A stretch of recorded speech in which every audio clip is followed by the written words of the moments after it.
What is good, YouTube? Warstu here with my video breakdown for episode 4 Abominations of season 2 of DC Legends of Tomorrow. I got a new DC top. It's got Harlequin and Deathstroke, who is the best DC villain in any of these DC shows. So if you haven't already, please subscribe and like for the best DC content on YouTube, in my opinion. Obviously, Warstu is the best. So let's break it down. So this episode was focused around racism being around during the Civil War with the Confederates.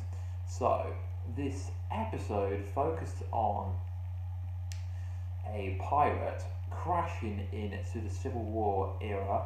I think it was Mississippi he crashed into. I'm not sure how real that is in terms of actual history.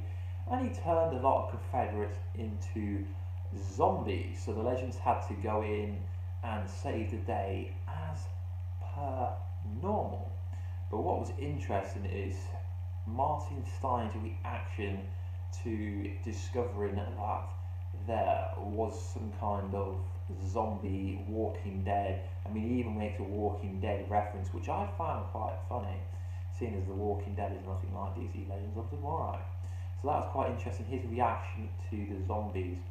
So in the end, they ended up saving the day with Citizen Steel, Nate Haywood, exploding some explosive, and then he kind of zoomed up with his Citizen Steel suit so he could take the explosion. So, and before that, obviously Sarah Lance had to prove that these zombies were real by bringing a zombie head in. So it was quite interesting as they discovered that guns were not enough. But whilst this was going on, the racism part of this storyline was massive. One of these spies, can't remember his name, died. So Jefferson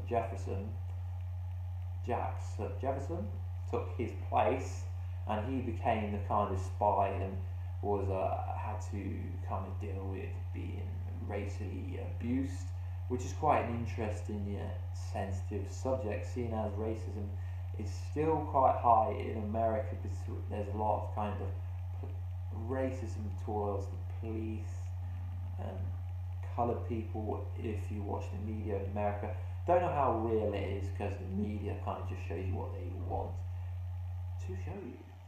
So he got captured and had to go down where all the other slaves, as they were called in them times, were being held for kind of violating their master's kind of house rules, as he liked to say.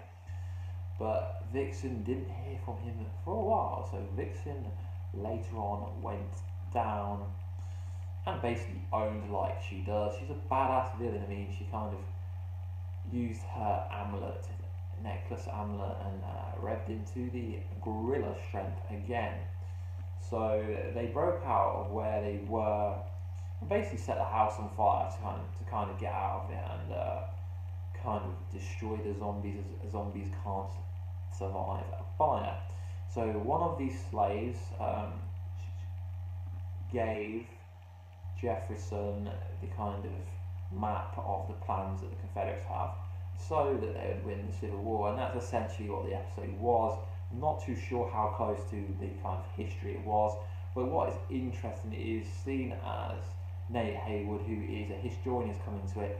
Every episode so far, they've gone back to a different time in history, which is quite interesting. Seeing as it's basically what time traveling show is about kind of representing what happened in history. But what happened here is they kind of free the slaves. So I don't know how realistic that is, but it was pretty good. And Heatwave was turned into a zombie. So Zombie Heatwave was pretty awesome.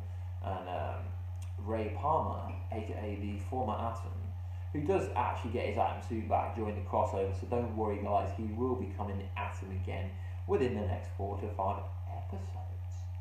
So they came up with a formula to change him back into a normal being, and then obviously at the end we see Heatwave on top of sign me while I wasn't going to kiss you, was I, Martin? And he was like, I can only hope, which is kind of funny. And also Ray Palmer kept calling Martin Stein Marty, so that's some kind of Easter egg, if you like, some kind of Back to the Future reference.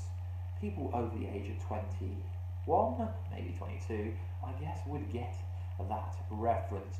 So the most interesting part of this episode was we're seeing Sarah Lance, aka the Canary, take charge of being in control as being the captain, as there's no Rip Hunter.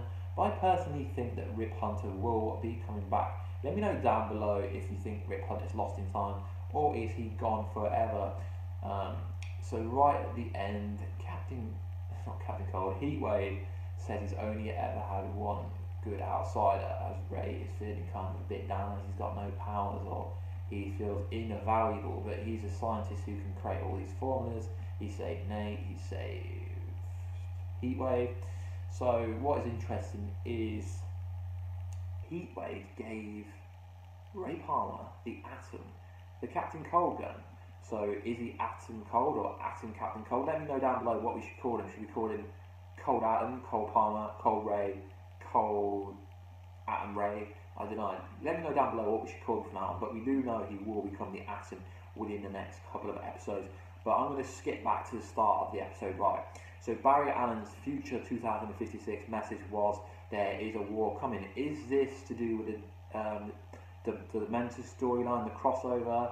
I mean, there is a war coming. I may do a bonus video going over it. It could be a lot of things. It could do with Infinite Crisis on Infinite Earth, where Barry Allen has to kill himself to save the day. I mean, personally, I think it's got to be linked to the crossover, as there's a lot of kind of cheeky winks in Supergirl pushing towards the alien invasion. Obviously, the crossover starts on the Flash, but it's heavily involved with Supergirl. So this is my breakdown review for episode 4. In my own opinions, because I'm Warstu and it's always my own opinion and it's raw. So I mean, this top is awesome. I mean, Deathstroke is going to be in the next Batman film. So it would be awesome if they could get Harley Quinn in it. That would be awesome. So I'll be doing another bonus video over the weekend on the Flash and maybe Legends. Yeah, definitely Legends. So I'm a bit behind my schedule this week. I've had a bit of a crazy week. This is the only video that I have not got up on my usual schedule. So let me know down below if you want me to do any bonus videos or any other videos on anything DC related, or American Horror Story related, or I don't know, anything Mr. Robot, anything that I generally cover on this channel. And we'll see you in another video. Obviously, Baz is beside me, but you can't see him. And we'll see you in another video. Peace.